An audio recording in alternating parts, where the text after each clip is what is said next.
Bugündən Bolt taksi şirkətinin gediş haqqını 10% bahalaşdırdığı bildirilir.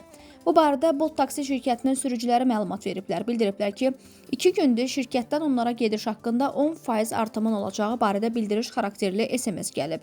Məlumata görə bu gündən isə qiymət artımı tətbiq edilib. Məsələ ilə bağlı Boltdan News 24 aza bildirilib ki, platforma üzərindən göstərilən taksi xidmətlərində gediş haqqı bir sıra amillər əsasında formalaşır. Bu amillərə yol hərəkətinin sıxlığı, sifarişi olan tələbat və mövcud avtomobillərin sayı, marşrutun məsafəsi, yanacaq xərclərinin artması, eləcə də tənzimləyici mühitdə baş verən dəyişikliklər daxildir. Hazırda tətbiq olunan qiymət yenilənməsi ümumilikdə 10%-ə qədər təşkil edir və regiondan asılı olaraq 5-10% arasında dəyişə bilər. Bu dəyişikliklər bütün şəhərlərə şamil edilmir və yalnız müvafiq şəhərlərdə fəaliyyət göstərən sürücülər bu barədə tətbiq daxilində bildirişlər alıblar. Qiymət dəyişiklikləri mövcud qanunvericiliyin tələblərinə uyğun şəkildə həyata keçirilir deyə məlumatda bildirilib.